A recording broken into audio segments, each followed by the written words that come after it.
Assalamualaikum warahmatullahi wabarakatuh.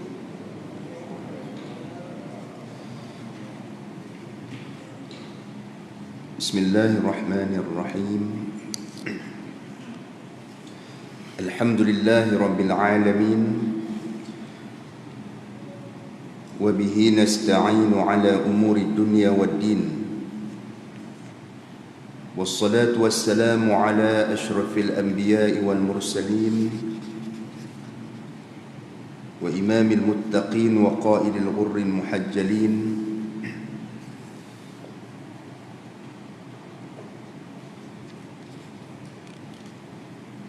وعلى آله وصحبه أجمعين. سبحانك لا علم لنا إلا ما علمتنا إنك أنت العليم الحكيم ولا حول ولا قوة إلا بالله العلي العظيم.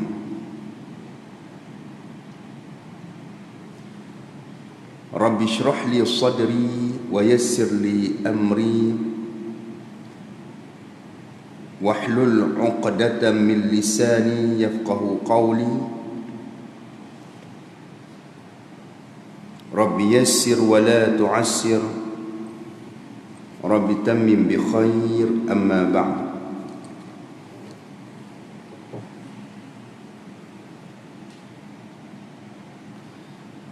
Muslimin, muslimat yang dirahmati Allah, kuliah kita pada pagi ini seperti biasa kita sambung bacaan kitab Usul Tauhid. Jadi pagi ini kita masuk pada muka surat yang ketiga, masih lagi di dalam muqaddimah kelebihan ilmu dan kelebihan mengajar dan mempelajari ilmu. Jadi pagi ini kita masuk kepada yang ketiga, bahagian yang ketiga, itu kelebihan orang yang menuntut ilmu. Qala al-musannif rahimahullahu ta'ala wa nafa'ana bi'ulumihi wa ja'alana mukhlisina biqira'atihi. Kata musannif rahimahullahu ta'ala,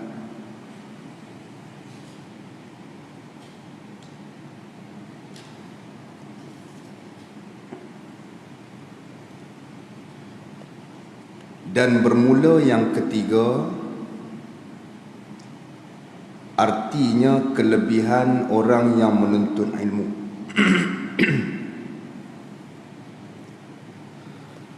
Baik, jadi bahagian yang ketiga, bahagian ini membicarakan mengenai kelebihan orang-orang yang menuntut ilmu. Yang pertama kata dia iaitu sabda Nabi sallallahu alaihi wasallam,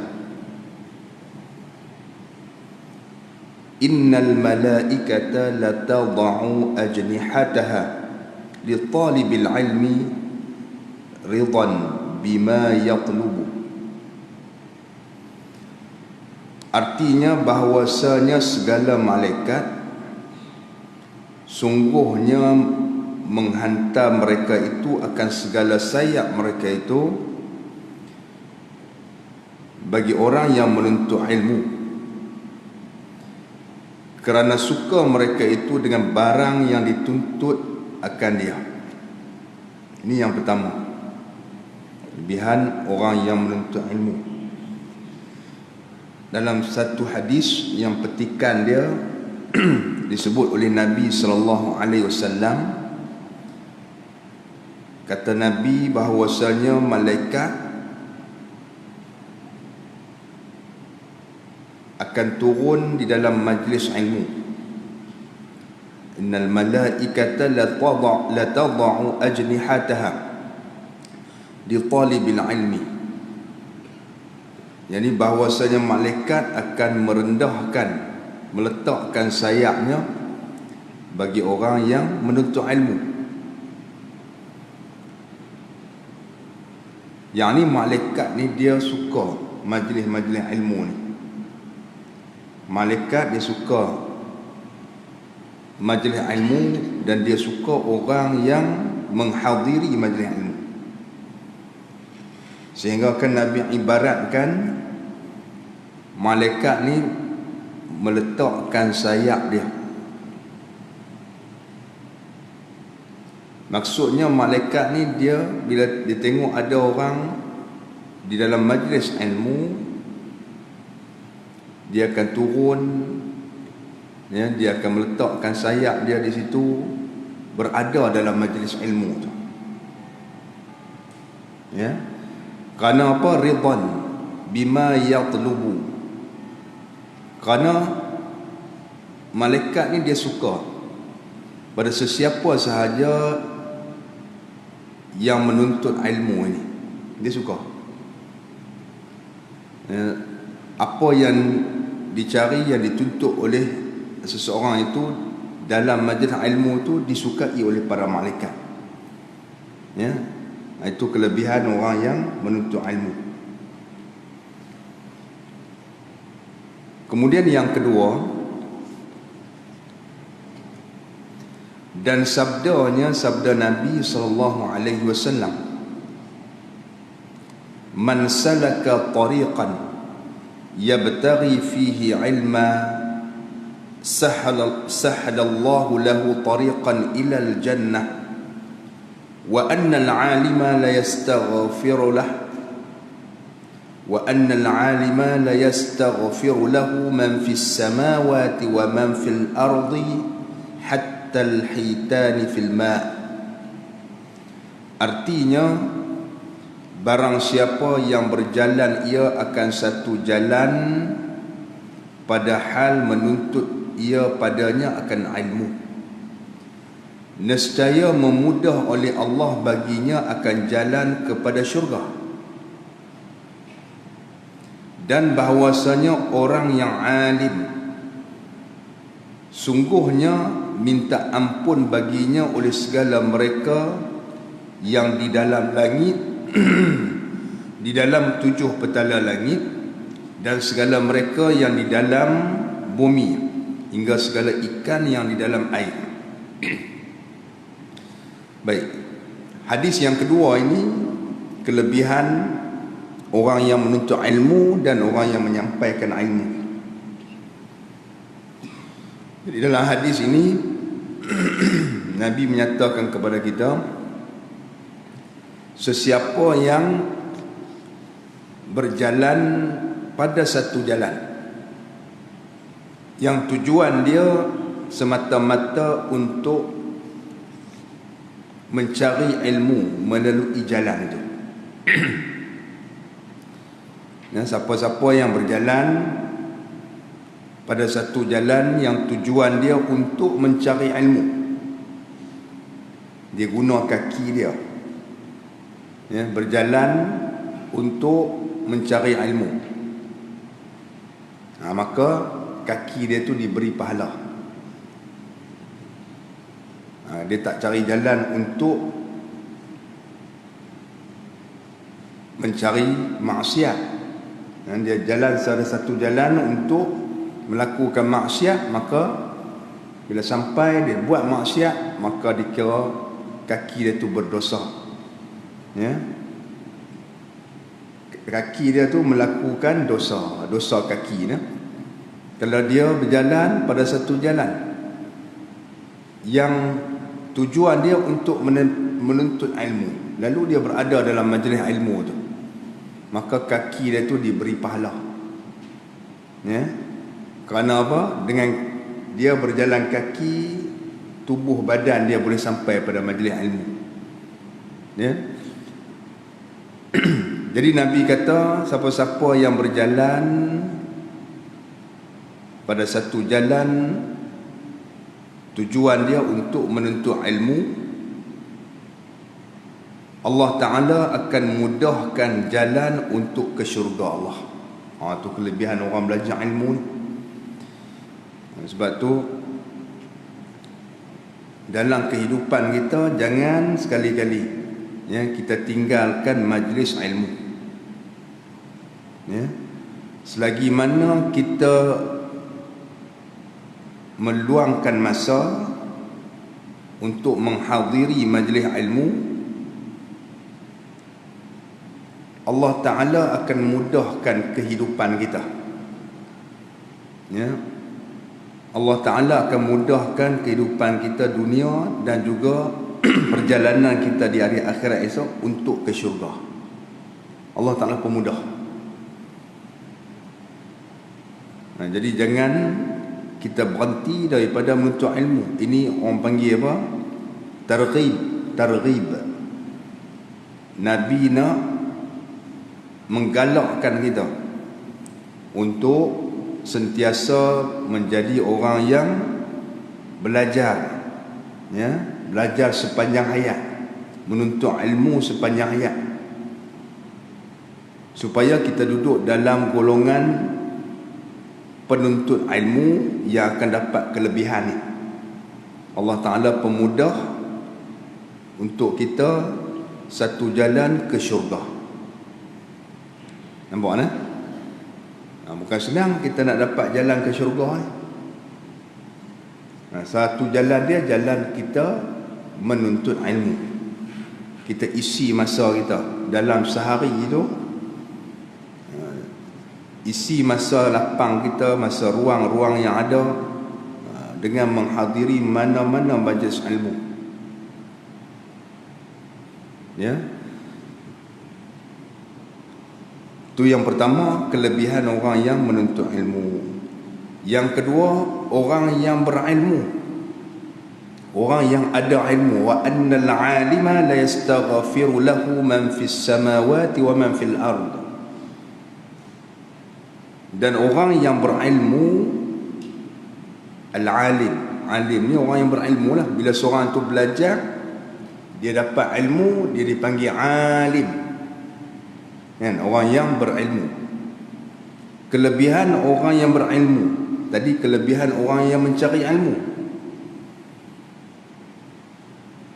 Kelebihan orang yang berilmu,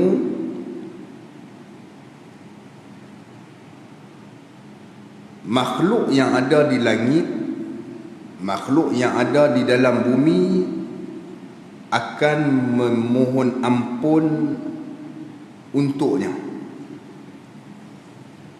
Makhluk yang ada langit, siapa dia makhluk yang duduk dalam langit?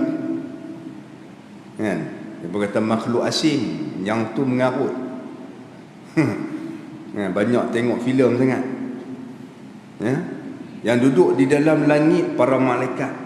Langit ni dipenuhi dengan para malaikat langit. Dalam lapis-lapis langit yang pertama, kedua, ketiga sampai ketujuh. Maka penduduk langit di kalangan para malaikat akan memohon keampunan kepada Allah bagi orang yang berilmu, orang yang sudah ada ilmu ni. Demikian juga penduduk di dalam bumi, ya, makhluk yang ada di dalam bumi akan memohon ampun kepada orang yang berilmu. Siapa dia yang akan mohon ampun? Yang duduk dalam bumi ni manusia, jin, hayawan, kan, yang bernyawa ni. Manusia ni tak ada lah nak mohon ampun. Mungkinlah ada seorang luar, tidak. Jin kita tak tahulah. Makhluk yang dalam bumi ni di kalangan apa? Hayawan.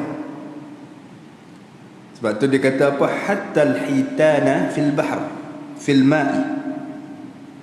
Termasuklah ikan yang duduk di dalam air, dia kata, turut memohon keampunan bagi orang yang berilmu. Nampak? Itu kelebihan orang yang mempunyai ilmu. Jadi orang yang berilmu ni dia ada dua kelebihan. Bila dia pergi belajar, dia dapat dah kelebihan satu. Allah Ta'ala pemudah jalan ke syurga. Ya? Allah Ta'ala pemudah jalan ke syurga. Bila dia belajar, dia tahu halal haram. Dia belajar, dia kuih lama, kuih takut kepada Allah. Itu dipanggil ilmu tu menjadi pemandu dia. Kan? Bila semakin lama semakin dia belajar, ya, dengan mengikhlaskan diri dia kepada Allah, macam mana dia jadi mudah untuk ke syurga, kerana lagi banyak dia menuntut ilmu, lagi banyak dia tahu tentang perkara halal dan haram. Lagi banyak dia menuntut ilmu, lagi telitilah ibadat dia. Kalau kita tak ada ilmu, kita tak teliti ibadat kita. Tapi bila kita menuntut ilmu, kita tahu, oh, ibadat ni kena teliti betul-betul. Ada benda yang betul-betul kita kena jaga ibadat tu. Kalau silap sikit tak sah ibadat kita. Sebelum ni kita tak tahu. Nampak tak? Begitu juga perkara-perkara yang lain dalam kehidupan kita. Ada benda yang dulu kita tak tahu, lah kita tahu. Contoh dia kan. Dulu kita tak tahu kata padi tu kena bayar zakat. Ada orang yang tak tahu kata zakat padi tu kena bayar. Zakat perniagaan tu kena bayar. Lama dah. Berniaga tu 30-40 tahun dah. Yang dia tahu zakat fitrah. Zakatul fitrah, zakatul fitrah. Zakat fitrah hanya tiap-tiap tahun RM7. Tiap-tiap tahun RM7 dia orang keluar. Bila orang beritahu ni zakat hak lain pun kena bayar ni, zakat perniagaan ni. Zakat dah bayar dah baru ni, RM7 nak bayar apa pula? Dia tak tahu kata ada zakat lain. Jadi ingat zakat fitrah tu saja. Jadi ingat kata zakat fitrah, kan? Itu orang panggil jahil. Jadi bila kita menuntut ilmu, kita baru tahu, oh, ada lagi. Itu yang mudah lah. Begitu juga ibadat yang kita buat. Bila kita ada ilmu, maka baru kita tahu ibadat yang kita buat sebelum ni betul ke tak betul. Bila kita belajar tajwid, baru kita tahu, aku baca tak betul selama ni. Kita belajar tajwid. Bila kita belajar, kita ada ilmu, maka kita ikut peraturannya. Setiap ibadat ke apa saja berdasarkan kepada ilmu yang kita belajar tu, itu antara sebab jadi mudah kita ke syurga. Kerana dalam ilmu tu dia menyedarkan kita. Menyedarkan kita tentang halal dan haram, tentang tanggungjawab. Maka kita akan berubah daripada seorang yang berada di dalam kejahilan kepada seorang yang berilmu, ada pengetahuan. Jadi bila kita ada pengetahuan, kita akan buat sebagaimana yang diperintahkan oleh Allah dan Rasul kepada kita, maka itulah jalan yang mudah ke syurga. Tidak jadi jalan sukar lah. Tidak menjadi jalan yang sukar. Ya? Itu kelebihan orang yang berilmu. Dia menuntut ilmu tu boleh dah. Kemudian dia jadi orang yang berilmu pula. Ya? Menjadi orang yang berilmu pula, penduduk langit, penduduk bumi akan memohon keampunan kepadanya selama makna dia berada di dalam kumpulan orang yang berilmu. Baiklah. Itu hadis yang kedua berkenaan dengan kelebihan orang yang menuntut ilmu. Dan sabdanya sabda Nabi sallallahu alaihi wasallam, yab'atsullahu al-ibada yawmal qiyamati thumma yumayyizu al-ulama fayaqulu lahum ثم يميز العلماء فيقول لهم يا معشر العلماء inni lam ad'u ilmi fikum li'u'adzibakum idhabu faqad ghafartu lakum. Rawahu Tabarani fil Kabir. Artinya, menghidup oleh Allah Ta'ala akan segala hamba pada hari kiamat, kerana membeza ia akan segala ulama. Maka berfirman ia bagi mereka itu, hai segala ulama, bahawasanya aku tiada aku hantar akan ilmu aku pada kamu kerana aku hendak menyiksakan kamu, tetapi kerana memuliakan akan kamu.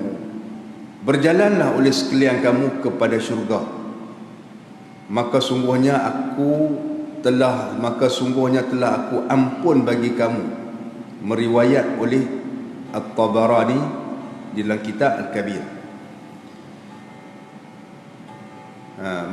Meriwayat oleh Tabarani hadis ini di dalam kitab Kabirnya. Baik. Kemudian hadis yang ketiga, Nabi SAW bersabda, ya ba'asullahu al-ibada yawmal qiyamah. Allah Ta'ala bangkitkan, Allah Ta'ala hidupkan pada hari kiamat ni akan hamba-hamba dia, ya, dihidupkan kali kedua. Kemudian semua hamba Allah Ta'ala ni, Islam ke tidak Islam ke, orang jahil ke orang berilmunya, para nabi rasul ke bukan nabi bukan rasul, semua dihidupkan. Semua dihidupkan, dibangunkan, ya, dibangkitkan pada hari kiamat. Baik. Bila semua bangkit, summa yumayyizul ulama'a, kemudian Allah Ta'ala perasin golongan ulama ni. Hari kiamat esok bila bangkit semua, ya, Allah Ta'ala akan perasin orang kafir dengan orang yang beriman. Orang yang mati dia beriman dengan Allah, asin. Orang kafir asin. Orang kafir ni confirm dah ke neraka. Bila dia kafir, confirm neraka. Dia bangun, bangkit-bangkit, kufur dengan Allah. Maknanya masa mati itu dia tak beriman dengan Allah. Bangkit, duk kumpulan ni. Yang ni memang masuk neraka dah. Allah Ta'ala tak ampun. Kemudian daripada ramai-ramai hamba ni kumpulkan orang beriman. Di kalangan orang beriman pula Allah Ta'ala perasin pula para ulama. Nampak tak? Perasin para ulama. Allah Ta'ala perasin para ulama. Lalu Allah Ta'ala berfirman kepada mereka, ya ma'syaral ulama'i, wahai para ulama, dia kata, inni lam ad'u ilmi fikum li'u'adzibakum, sesungguhnya aku tidak meletakkan ilmu aku ini pada kamu, makna aku tidak memberikan kamu ilmu untuk diazab. Aku tak bagi ilmu pada kamu untuk diazab, disiksa dah. Baik, lalu Allah Ta'ala berfirman kepada para ulama, idhabu faqad ghafartu lakum, pergilah, sesungguhnya aku telah mengampuni kamu. Ini kelebihan orang yang berilmu. Al-ulama ni mana orang-orang yang berilmu. Orang berilmu ni Allah Ta'ala akan kumpul asin, dengan orang yang tidak berilmu. Dunia dia duk susah payah, tuan-tuan. Dia susah bayar, isi masa dia, menghabiskan umur dia di kala mana orang lain menghabiskan umur untuk menikmati kehidupan dalam dunia. Orang ni dihabiskan umur untuk menuntut ilmu, ya, menuntut ilmu Allah Subhanahu wa ta'ala. Maka orang yang macam ni Allah Ta'ala bagi ilmu, dia kata aku bagi ilmu bukan untuk azab dah. Itu kelebihan dia. Mana ilmu tu seolah-olahnya menjadi perisai kita daripada siksa Allah. Maka Allah Ta'ala kata kepada para ulama ni, pergilah, aku dah ampun semua dosa kamu. Maknanya orang yang ada ilmu di hari akhirat esok, semua orang ada dosa. Ya? Setiap anak Adam itu buat dosa, melainkan para Nabi dan Rasul, kerana mereka itu maksum. Orang yang berilmu pun berdosa, ada dosa yang dia buat. Maka dosa-dosa ini diampun oleh Allah di akhirat kelak. Kerana apa? Kerana kemuliaan ilmu yang ada pada dia. Ya? Kerana martabat yang Allah Ta'ala angkat dunia dan juga akhirat.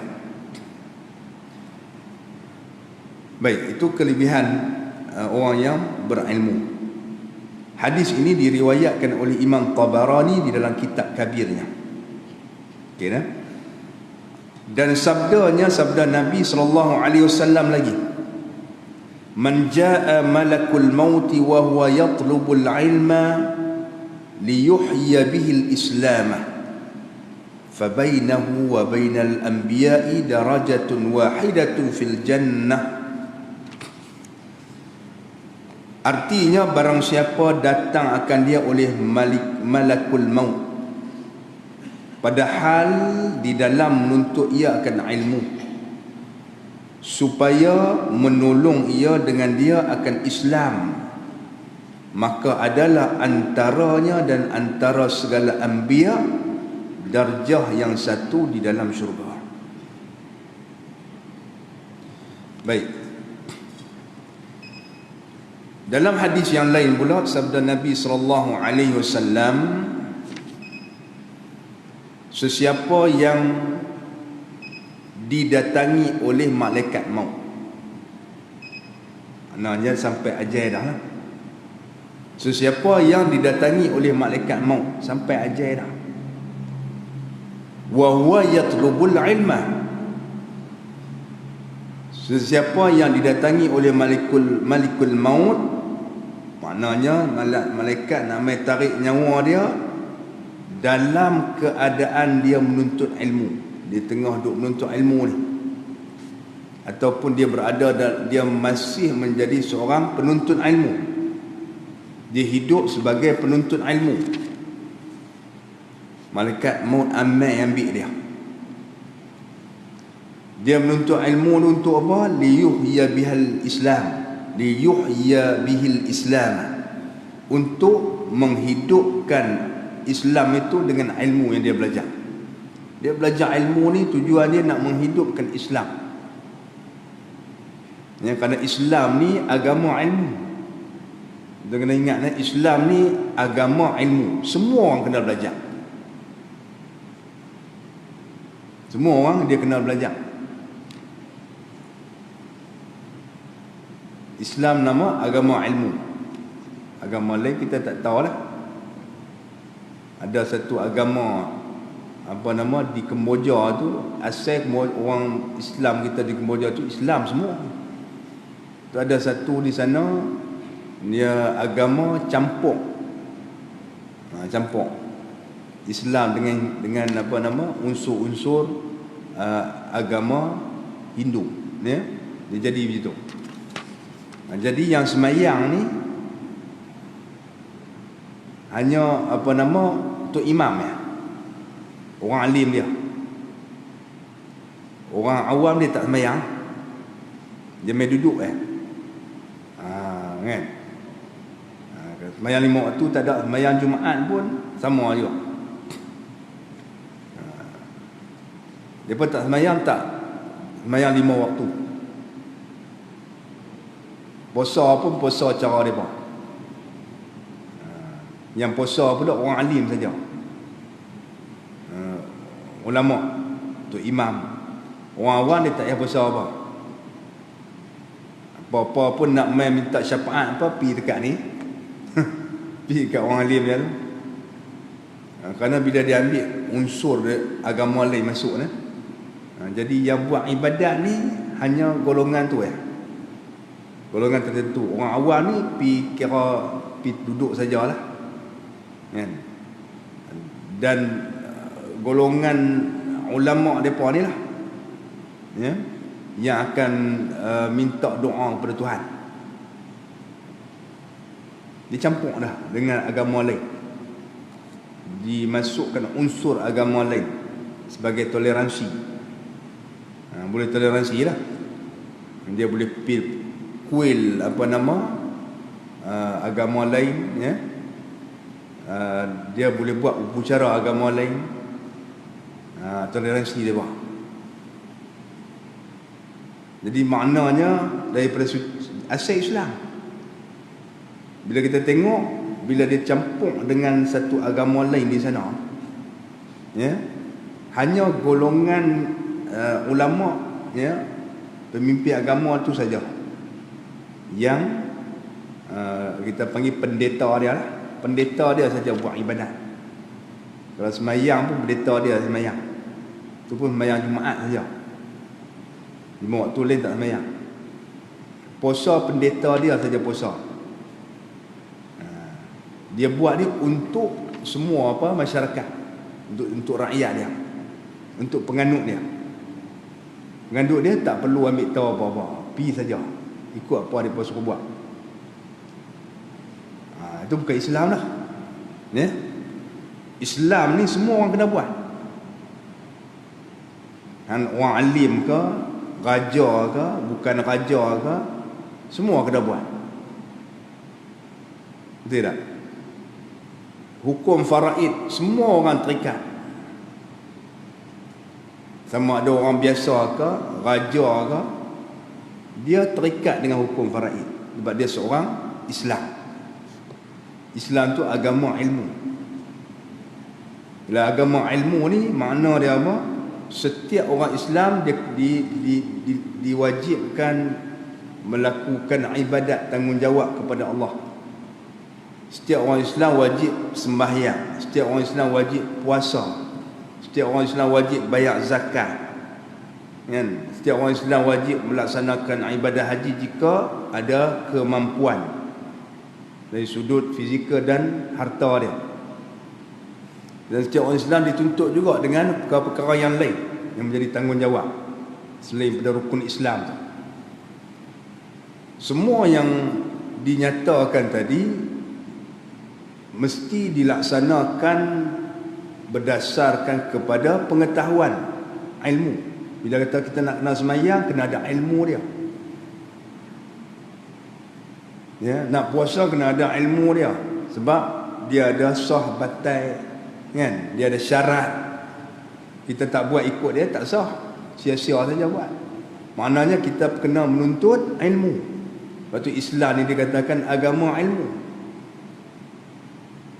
Yang lain agama ilmu dah tak ada. Yang lain hanya orang yang masuk bidang tu saja. Dalam Islam, orang yang mengaji ilmu bidang agama ke, orang yang tak mengaji bidang agama pun dia kena mengaji agama ni, sebab dia nak buat ibadat. Sebab tu ada dalam Islam ni ilmu apa? Ilmu fardu ain. Ada ilmu fardu kifayah. Ilmu fardu ain tu apa makna ain? Setiap individu. Ilmu yang wajib bagi setiap individu kena belajar. Betul tak?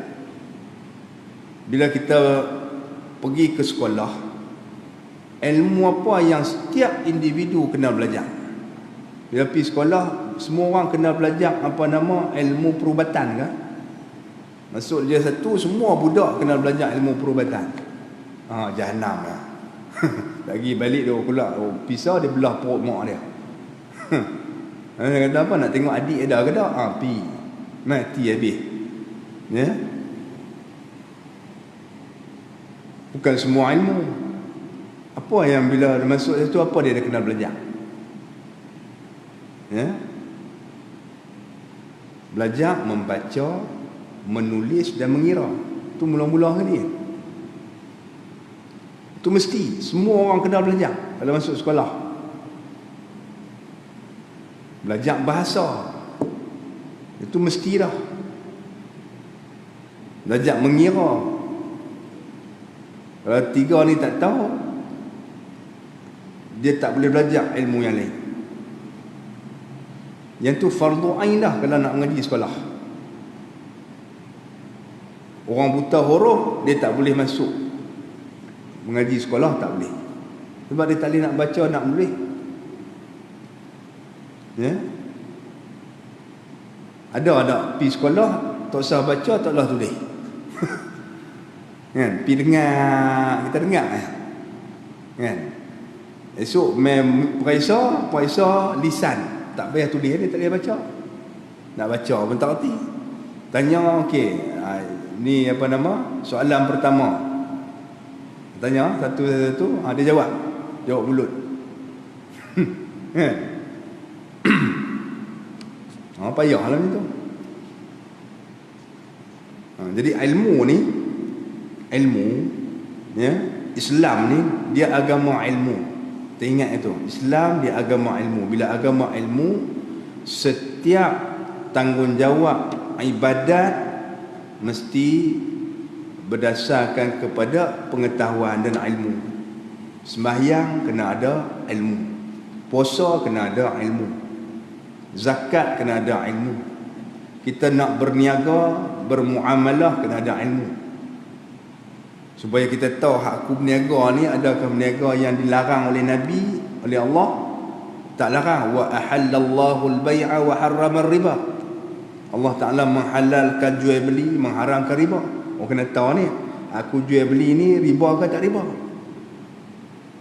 Yang aku muamalah ni, buat urus niaga ni halal ke tak halal? Kena belajar lah.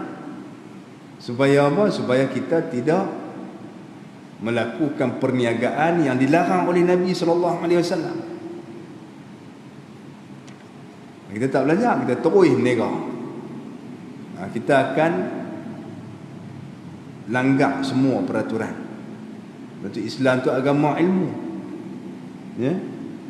Buat ibadat yang tak ada lah dalam agama lain, tuan-tuan. Dalam agama lain tak ada ilmu yang khusus. Semua orang kena belajar. Ilmu yang khusus semua orang kena belajar. Bab semayang, dia ada ilmu dia khusus, kena belajar. Supaya semayang kita ini betul-betul mengikut peraturan dia. Peraturan dia berdasarkan pada perintah Allah. Allah Ta'ala suruh semayang buat macam ni. Banyak lah semayang kita nak buat. Semayang ni kita kena tahu apa? Nak tahu kena ambil wudu, betul kan? Payah nak semayang. Semayang ni payah. Kalau tuan-tuan kata semayang tu senang, silap besar. Itu tanda tuan-tuan belum lagi menuntut ilmu. Semayang ni payah. Tapi setelah kita menuntut ilmu jadi senang. Tapi semayang kalau kita kata senang semayang ni. Kalau kita kata senang, ibadah semayang tu senang, ada benda yang tak kena tu. Nabi tak kata, Allah Ta'ala tak menyatakan wa'mur ahlaka bis-salati wastabir 'alaiha. Perintahkanlah keluarga kamu melaksanakan ibadah sembahyang wahai Muhammad, wastabir 'alaiha, dan bersabar dalam mengerjakan ibadah sembahyang itu. Kalau kata ibadah sembahyang ni tidak ada satu kita panggil kesukaran. Allah Ta'ala tak sebut kata bersabar. Mana di situ ada satu kesukaran yang kita nak lalu untuk mendapat ibadah sembahyang yang diterima oleh Allah, untuk melaksanakan ibadah sembahyang yang diterima oleh Allah. Kita nak sembahyang terus mangkit tidur, terus mai Allahu Akbar ke? Tak. Kita kena masuk dalam tandas dulu, cek badan kita ada najis tak. Kemudian kita tengok cek badan kita ada najis, kita nak kena cuci najis. Cuci najis dengan apa? Dengan ayak. Ayak apa? Tanya. Tengok ayat sirap duduk dalam dalam potoi duduk dalam bilik ayat, kita cerok dengan ayat sirat tu, habis ya. Alah, ini tak ada apa dah ni, ayat lah kan. Kau ayat dalam mangkuk jamban tu ada sikit ayat tu, kau buh dalam tu, posih dah ayat tu. Basuh, janji basuh kan. Cara basuh macam mana? Basuh sudah kan. Tisu basah apa ada, sapu pilah tisu basah pun tak apa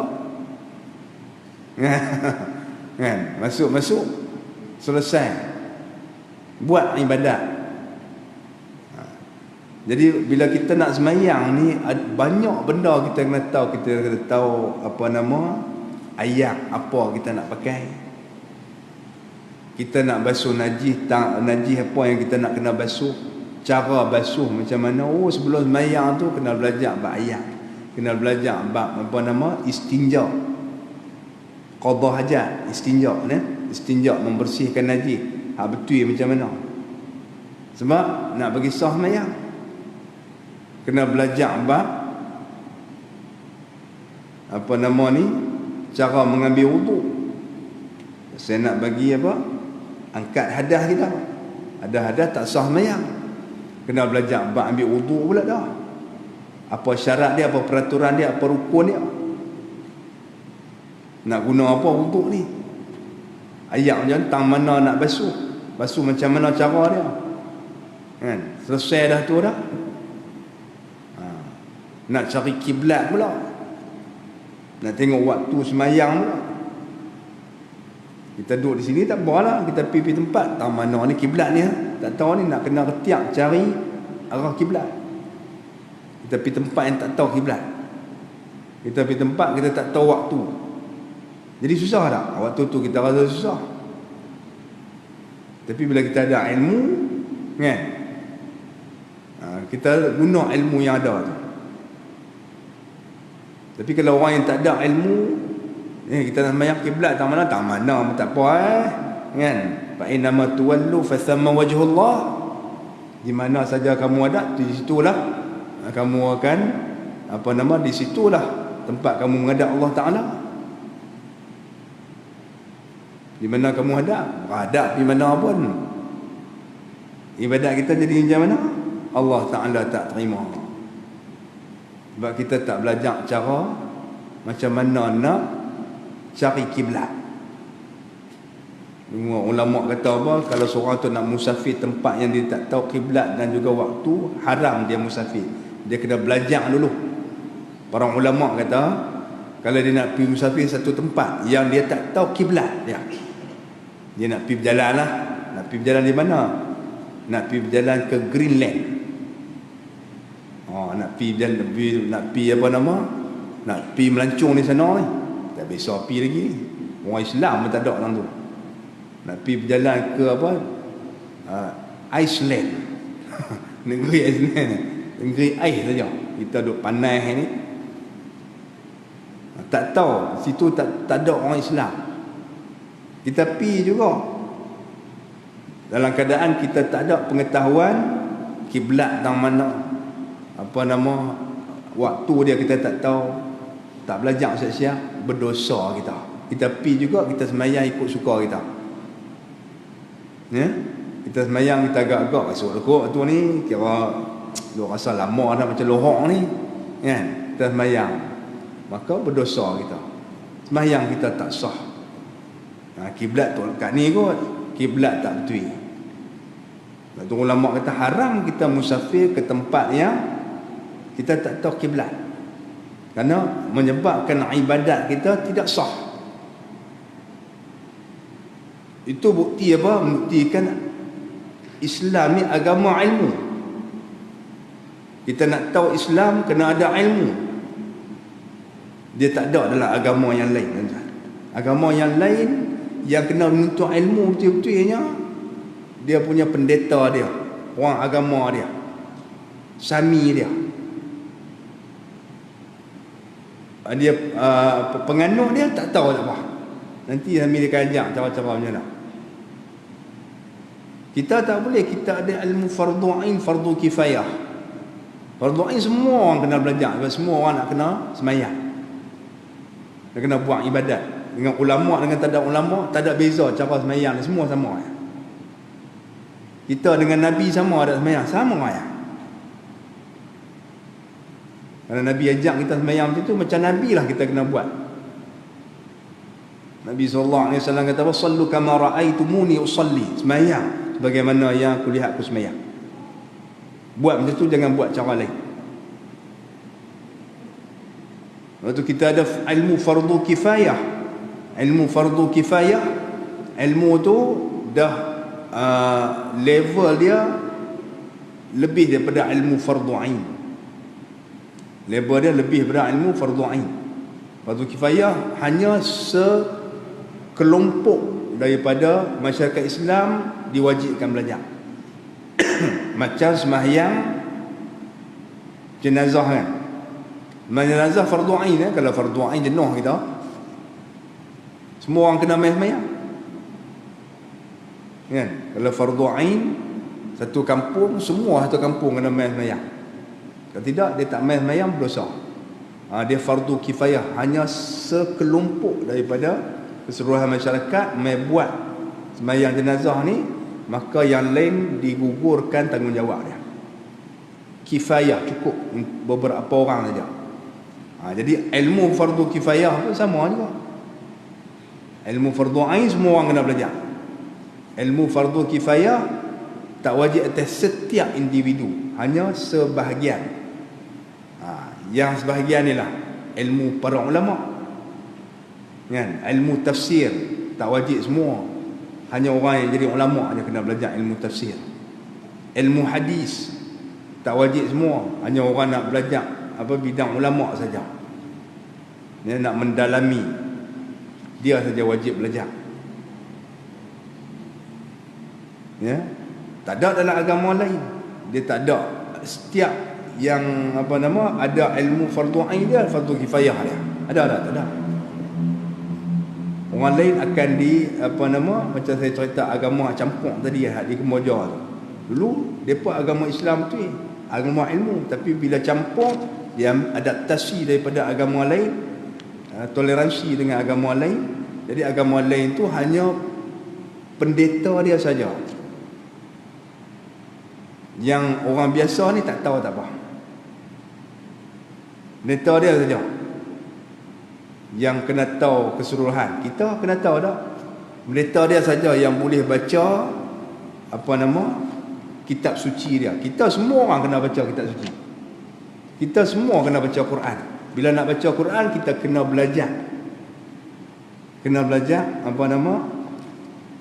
membaca Al-Quran, belajar tajwid. Betul kan? Mana Islam tu agama ilmu. Asas Islam ni ilmu. Kalau kita jadi seorang Islam, kalau tak berilmu, tak belajar tentang Islam ni, maka kita bukan seorang Islam yang betul. Islam kita tu hanya mengucap 2 kalimah syahadah saja. Tetapi amalan Islam kita itu tak diterima oleh Allah kerana kita tidak berilmu.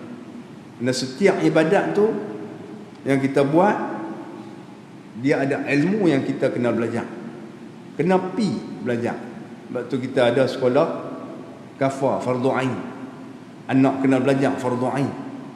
Kita kena bertanggungjawab mengajar anak kita fardu ain. Sebab Islam tu agama ilmu. Jangan kita jadikan Islam ni seperti agama lain. Ilmu tu hanya orang-orang agama dia saja. Orang biasa dah. Orang biasa kalau dia nak belajar, dia masuk. Nak mendalami agama dia, masuk pergi jadi pendeta tu. Ambil bidang tu. Kita tak, semua orang boleh belajar. Hatta kalau kata dia nak mengaji ilmu fardu kifayah, ilmu tafsir, ilmu hadis, ilmu hak payah-payah lagi, boleh pergi belajar, tak ada masalah. Ilmu mantiq, ilmu nahwu wa sarf, pergi, tak ada masalah. Tapi dah fardu kifayah lah, bukan fardu ain lah. Siapa-siapa boleh pergi belajar kalau dia ada kemampuan. Tapi fardu ain semua orang tak boleh lepas, kena belajar. Ya. Baik.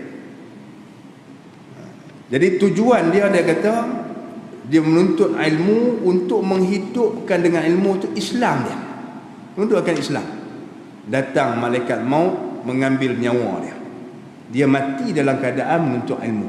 Kata Nabi SAW, fa bainahu wa bainal anbiya'i darajatun wahidatun fil jannah. Maka antara dia dengan para nabi, dia duduk satu tangga aja, satu tangga aja. Kita dalam syurga nanti, kita dengan para nabi dan rasul tak sama lah tuan-tuan.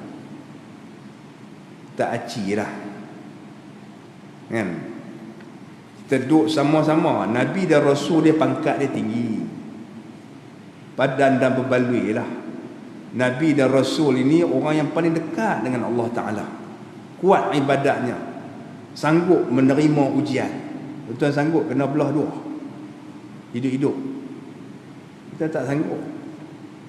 Bukan nak bertahan apa, bertahan agama Allah saja. Kita tak sanggup. Diseksa kan. Kita tak sanggup. Allah kita ajak sikitlah buat khidmat untuk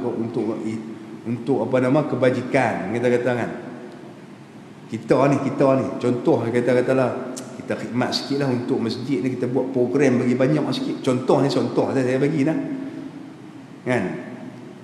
Kita buat bagi kita, orang panggil apa, kita luangkan sikit masa sikit bagi masjid kita ni meriah. Contoh dia ni, contoh saja saya bagi dah kan. Kita duk ni dah, kita ni memang duk mengimarahkan masjid dah. Kita anak Korea ni yang terlibat dengan masjid kan. Kita dah memang dah ni dah main buka masjid, main bersih masjid, apa yang patut kita ni menghidupkan masjid dengan ibadah sembahyang kan. Itu kita balik rumah, kita bagi lebih sikit. Kita bagi lebih sikit ni nak pasal apa? Nak bagi kita ni dengan Allah Ta'ala ni kuih rapat. Kita dah merungut dah, tidak? Dan faham tak saya kata ni? Nak contoh dia, kita kata masjid ni kita bagi meriah sikit lah. Saya tak kata kat siapa nak. Saya nak kata pada diri saya sendiri. Contoh dia, kita bagi meriah sikit boleh tak masjid ni? Bukan masjid ni, masjid lain. Nak cerita contoh, nak bagi faham ni. Kata pasal apa kita tak boleh duduk dengan Nabi dan Rasul kan. Kita kehidupan biasa kita ni, pagi subuh kita main semayang, lepas tu kita balik. Lepas jadi Tok Siak, dia akan buka tutup apa semua. Lepas jadi Tok Iman, dia akan main bertugas. Tok Bilal pun sama juga kan. Kemudian lagi lohok dia main pula, asyak main pula kan. Badan dia cukup dah benar tu, memang cukup dah lah kan. Itu orang kata apa, ibadah dia buat tu masa dia mendekatkan diri dengan Allah. Tapi masa dia tak banyak lah. Mungkin sehari lohok, asyak, maghrib saja 5 kali. Kita campur-campur masa tu, kita kata 10 minit, 50 minit ya. Contoh kita kata. Atau kita kata setengah jam kita main masjid, paling tinggi 2 jam setengah sehari. 2 jam setengah saja kita betul-betul nak dekat ke diri dengan Allah. Tidak? Kemudian kalau katalah kita ni nak tambah, nak bagi meriah masjid lagi dengan ilmu ke, dengan program ke, dengan apa ke, kita rasa rimah dah kan. Ni tak cukup kah? Contoh ni, saya contoh kan, ni tak cukup kah? Kita rasa tak larat nak buat kata. Kita nak buat lagi program masjid. Contoh masjid ni kita nak buat ni, saya contoh masjid lain lah. Kita nak buat tahfiz Quran. Jadi semua orang masjid ni akan terlibat. Dia mula rimah dah orang masjid ni. Pasal apa? Dia tanggung beban dia berat, kuih banyak kan. Dia semayang 5 waktu dengan program lain banyak, dia pergi tambah tahfiz lagi pula dah, dia kata. Ni cerita masjid lain lah, bukan masjid ni. Masjid lain. Saya cerita ni kan. Akhirnya dia rasa terbeban, dia rasa berat apa semua. Berlaku krisis dengan orang yang uruskan tahfiz tu, pecah keluar, hambat keluar dengan budak-budak. Ustaz tu kena keluar pergi. Padahal dia pun buat benda hak besar ni, menghidupkan Al-Quran dalam dada-dada manusia. Tapi orang masjid tu dia jadi rimah dengan budak duk berhingat dengan budak. Budak tuan-tuan. Tuan-tuan tak ada anak ke? Tak lalu ke anak kecil kan? Semua orang ada anak, semua anak tu nakal. Kita pun ada anak. Kalau orang tak ada anak, tak katalah dia duk rimah-rimah dia sebab dia tak ada anak, dia tak tahu. Tapi orang yang ada, semua ada anak, dia tahu. Memang macam tu lah panggil budak-budak Kita nak kena kontrol, maka kita akan banyak tugas lagi dan bebanan. Betul tak tuan-tuan? Itu untuk Allah Ta'ala, untuk agama kita. Kita merungut tak? Kita merungut tak? Kita merungut. Kita hak jaga masjid ni, dulu tak ada jadi macam ni. Mai budak tahfiz kita kuih teruk lagi. Tok Sia pula ingat aku kuih teruk lagi kerja kena ni. Betul tak eh? Pasal ni berlaku tempat lain. Maknanya dia tak fikir kata ni nak melahirkan para hufaz, nak melahirkan orang berilmu, orang yang dalam dada ada 30 juzuk kan. Sebelum dia nak ni memang biasalah budak-budak, cara dia nak cerdik kan. Kita lah, sebab kita dulu masa muda dah bela anak tak larat dah, ni main nak bela pula budak dia kata. Kita jangan pandang tu, nak pandang apa nama ni. Kita nak pandang kata kita nak menghidupkan Quran. Nak sanakan tanggungjawab. Kata besarnya hafiz ni. Kita membantu untuk melahirkan seorang hafiz ni besar sungguh. Dekat lagi kita dengan Allah Ta'ala. Kita tak boleh buat, kita merungut dah. Jadi patut tak kalau kita rasa kita nak duduk dengan para Nabi dan Rasul satu pangkat? Patut tak? Tak patut. Yang tu saja pun kita dah merungut dah. Nabi dan Rasul tu kena uji hari-hari. Dia uji sikit, lepas tu dia tekan lagi sampai rapat. Nabi Rasul tu kena uji sampai rapat, sampai dah tak tahan, sampai apa? Para Nabi dan Rasul ni mengadu kepada Tuhan dia. Kalau orang lain terjun jambatan Pulau Pinang. Kalau ujian itu diletakkan di atas kita, kita akan membunuh diri. Kalau ujian yang dikenakan pada Nabi dan Rasul diletakkan di atas bau kita, kita sanggup mati. Kita sanggup membunuh diri kita, tak tahan dengan ujian tu. Sebab tu ujian tu dibagi pada Nabi dan Rasul. Kan? Tak bagi kat kita. Bagi kita, kita akan tak mampu menahankan ujian. Kita tak mampu tahan ujian tu, mungkin kita nak buatnya tak ada pilihan, kita tak tahan dengan ujian ni. Kita akan membunuh diri kita sendiri. Tapi Nabi Rasul dah. Ujian tu mendekatkan mereka dengan Allah. Ujian tu mendekatkan mereka dengan Allah Ta'ala. Ujian yang berat tu mengangkat ketakwaan dan keimanan mereka. Kuih dekat lagi. Pasal semua itu dipanggil jalan kepada mendekatkan diri kepada Allah ni. Ujian yang besar bagi Nabi dan Rasul. Maka pangkat mereka tinggi di sisi Allah.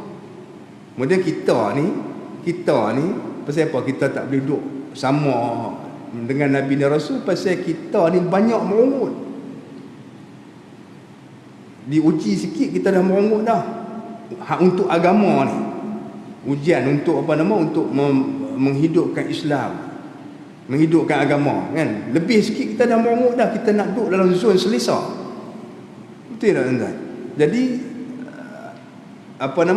patutkah kita dengan Nabi dan Rasul tu duduk di dalam syurga ni satu level?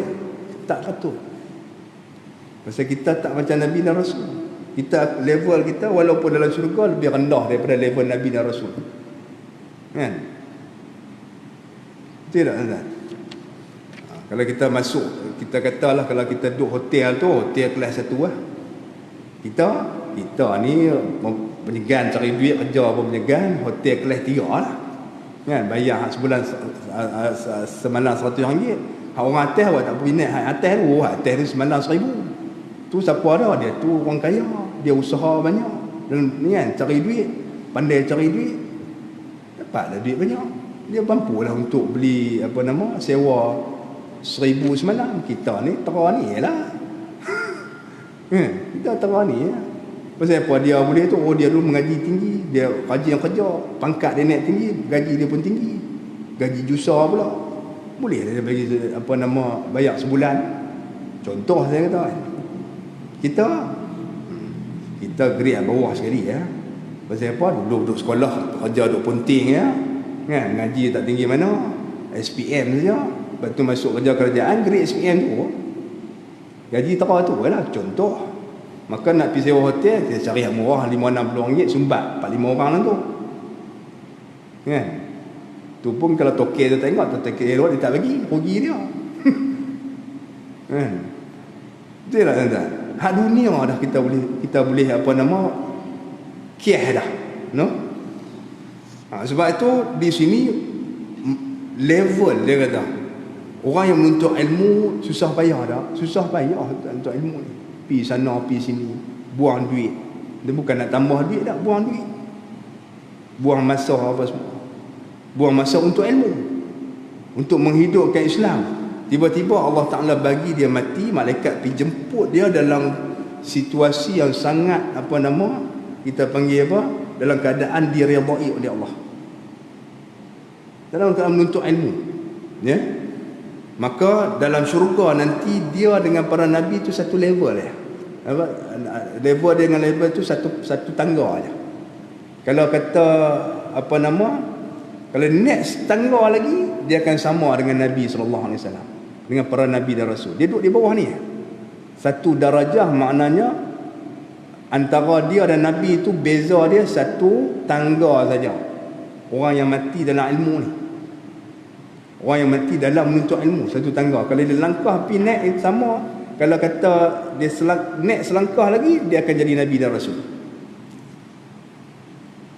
Dia akan jadi nabi dan rasul.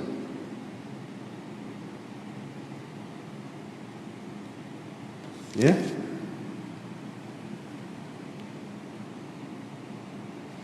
Baik. Itu maksud yang kata hadis yang kita bacakan tadi. Kelebihan orang yang berilmu, orang yang menuntut ilmu. Hingga mati pun ya, kedudukan dalam syurga nanti dia dengan Nabi dan Rasul tak jauh. Jadi susah payah kan? Susah payah. Ya. Saya harap tuan-tuan boleh faham apa yang saya kata ni. Bukan nak dikata kat siapa-siapa nah. Ya, tapi itu ya. Kalau orang yang betul-betul memahami, dia faham sungguh, oh memang patutlah susah payah tak apa. Dia tak duduk zon selesa pun tak apa. Sebab dia nak dekat diri dengan Allah. Kalau kata dia nak duduk zon selesa ni, nanti dalam syurga dia dengan Nabi jauh sangat. Dia kena mengakui lah. Patutlah daripada aku pun dalam dunia dulu bukan nak rajin mana sangat pun, tapi alhamdulillah lah masuk syurga. Daripada masuk neraka. Kan? Tapi duk tengok jauh. Kan? Kawan-kawan kita duduk di atas tu, padanlah dia. Dia tu menuntut ilmu siang malam pagi petang. Kita kalau kita nak bagi lebih sikit, kita merungut dah. Kita merungut dah, susah ni. Kita nak duduk selesa, padan dengan kita. Kan? Jadi kita tak payah pertikaikan pasal apa Nabi tinggi, kita rendah. Kan? Duduk syurga sama apa, tengoklah dia macam mana, dia kena uji teruk. Kita ni duduk zon selesa. Kita diuji sikit, kita merungut dah. Nampak nah? Saya harap tuan-tuan boleh faham ni masalah ni nah. Baik. Kemudian dia kata syahdan ni, bukan syahdar, ada nun tu. Syahdan. Bermula menuntut ilmu itu diwajibkan akan dia atas tiap-tiap mukallaf. Ni baru nak masuk mukadimah tentang kefarduan kewajipan menuntut ilmu ni. Baik, saya rasa sekadar itu dulu pagi ini insya-Allah. Mudah-mudahan pengisian kita pada pagi ini memberi manfaat dan memberi pengajaran yang baik kepada kita semua insya-Allah. Wallahu subhanahu wa ta'ala a'lam.